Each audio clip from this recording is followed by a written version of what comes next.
Hello guys, welcome to Tanmay blogs. ഇന്ന് നമ്മൾ ഉണ്ടാക്കാൻ പോകുന്നത് പാനിപ്പൂരി.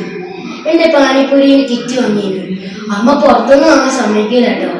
പുറത്തുനിന്ന് വാങ്ങി അമ്മ പറയുന്നത് എന്താ ചീത്ത വെള്ളം യൂസ് ചെയ്തുണ്ടാക്കുന്നത്. അപ്പൊ അങ്ങനെ അതിന്റെ ഒരു കിറ്റ് വാങ്ങി. എന്റെ പാനിപ്പൂരി എവിടെ? ഓ മാജിക്! അപ്പൊ നമുക്ക് ഈ പാനിപ്പൂരി കിറ്റ് എങ്ങനെയാണ് ഉണ്ടാക്കുന്നതെന്ന് നോക്കാം. ഇനി നമുക്ക് ഇതൊന്ന് ഓപ്പൺ ചെയ്ത് നോക്കാം. ഇതിൽ രണ്ട് പാക്കുണ്ടല്ലോ.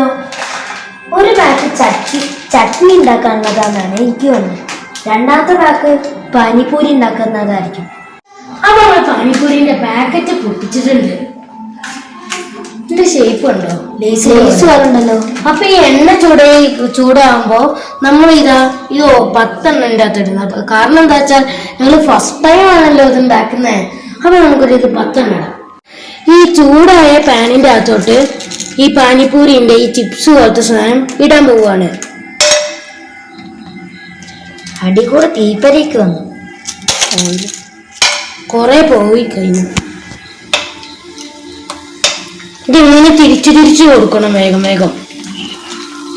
ഈ ചൂടായ ഓയിലിന്റെ അകത്തോട്ട് ഇട്ടിട്ട് പിന്നെ അത് ആവുമ്പോഴേക്കും കുറച്ച് വെക്കണം.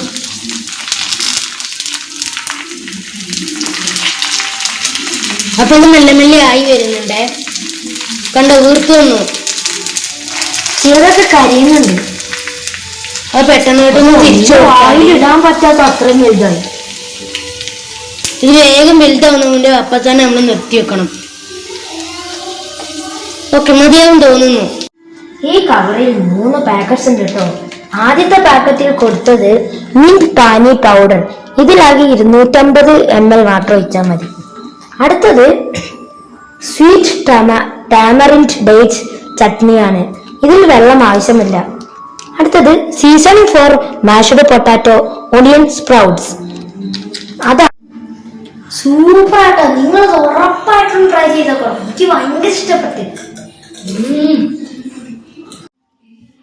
സൂപ്പറാട്ടോ. നിങ്ങളിത് ഉറപ്പായിട്ടും ട്രൈ ചെയ്ത് നോക്കണം.